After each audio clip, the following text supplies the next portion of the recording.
Welcome back to Artzenu, where we tour and travel in our homeland in Israel. Hi! What's that on my Jewish calendar? It says Sigd? I don't know what that is. Yo, hey bro, what's up? Hey bro, what's up? How's it going in Australia? Yeah, here in Australia it's great. The weather's nice. It's starting to become spring, the cold 70-degree weather's going away. Yeah? Oh, amazing. It's so nice to hear from you. What can I do for you?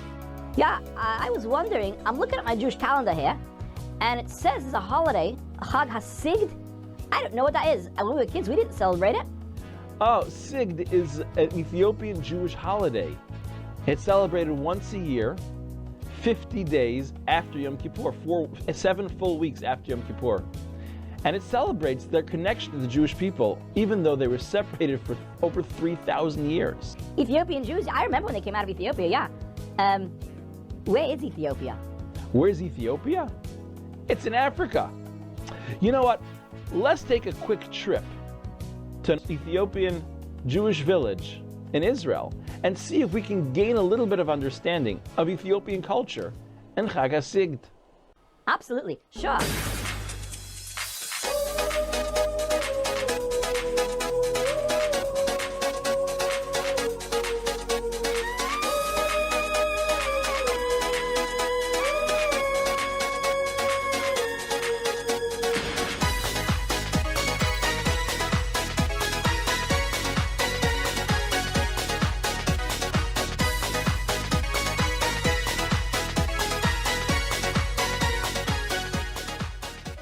Ladies and gentlemen, we are pleased to welcome you aboard this El Al flight. On behalf of El Al, the captain and the crew, we wish you all a pleasant flight. El Al, it's not just an airline, it's Israel. ארץ זבת חלב, חלב ודבש. ארץ זבת חלב, חלב ודבש. ארץ זבת חלב, חלב ודבש. This is Beta Yisrael village in Israel. This is a remade village to look like what life was like in Ethiopia. This community center and farms house an area where the Ethiopian Jewish community can get together and feel like they are still back in their homeland of Beta Yisrael, Ethiopia, Africa. They farm the specific types of foods that they grew in Ethiopia, various different seasoning and flavors that are otherwise absent in modern-day Israel and the rest of the world. This is also an area that they can get together and preserve their belongings and cultures that they kept from Ethiopia. They sit together and share stories and have meals together of wonderful Ethiopian cultural food. Let's take a moment to understand some of Ethiopian history. Ethiopian Jews are from Shevet, Dan, Naphtali, Gad, and Asher. At the end of the time that King Shlomo was ruling in Eretz Yisrael, they felt that they no longer fit into the Bnei Yisrael and decided to move to a different place in Africa, where they felt they could do better for themselves.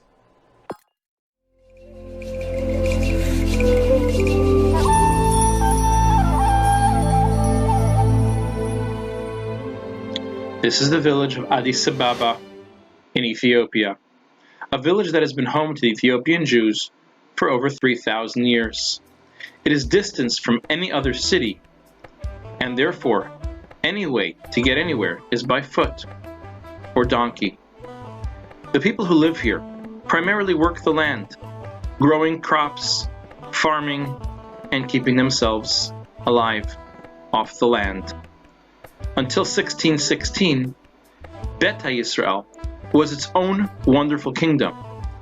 Once it was conquered in 1616, the Ethiopian Jews became slaves by the Amhar tribe, which captured them. Since then, they have lived by their understanding of the Torah. Their leaders, Kohanim, not from Shevet Levi, were the people appointed to keep their religion and their people as a whole safe and guided. Because of how long ago they split from the Jewish people, their Tanakh does not consist of all the Sepharim. They do not have Mishnah or Talmud or the mitzvot derabanan of the rabbis. They keep their Torah very well kept, and it does not include the story of Hanukkah or even Purim. In fact, they only knew of the destruction of the first Beit HaMikdash because Achashverosh was king Mehodu ad Kush of 127 countries, including Kush, which is Ethiopia. Their connection to the Jewish people was completely lost, and they didn't even know that the second Beit HaMikdash was destroyed. They only knew it was rebuilt because they received a letter from Ezra HaSofer letting them know that the building of the second Beit HaMikdash had begun.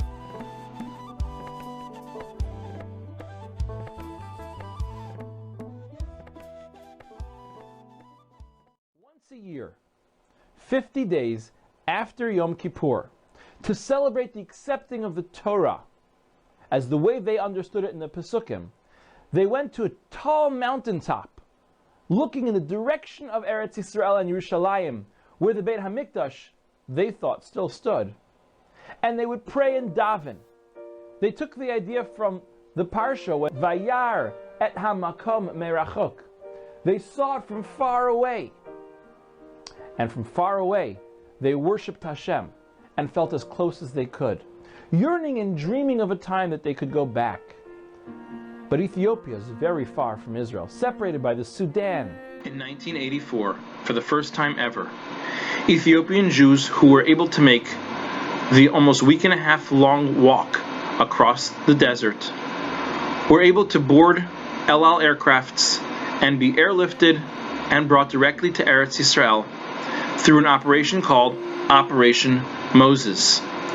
It was not able to rescue all the communities, only some.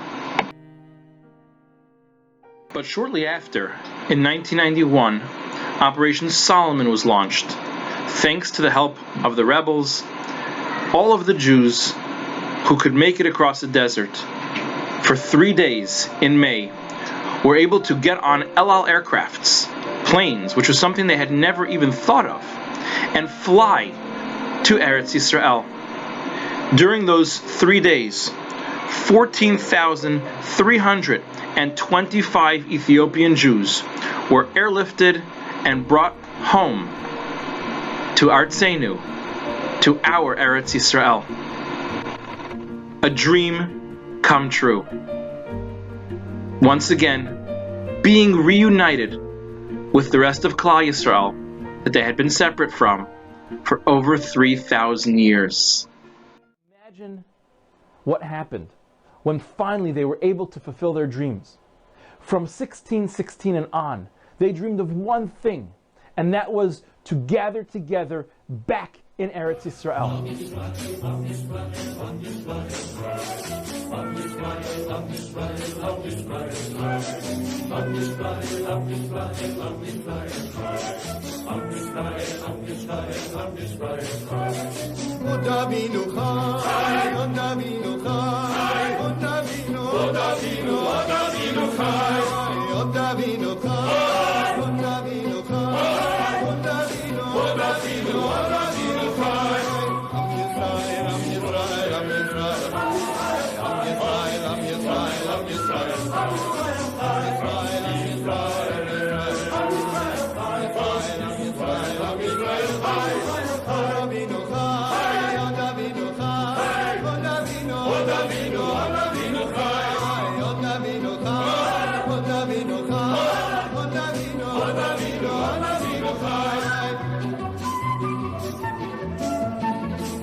The holiday of Sigd is still celebrated in Israel every year, It became a national holiday in 2008, and all the Ethiopian Jews get together much closer than they used to, just outside of the old city Yerushalayim, to praise and thank Hashem.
Awesome. Yeah, I love it. Amazing. Thank you so much. I'm so pumped for Sigd. See you next time on Artzenu, where we tour and travel through our homeland, through Eretz Yisrael. Shalom.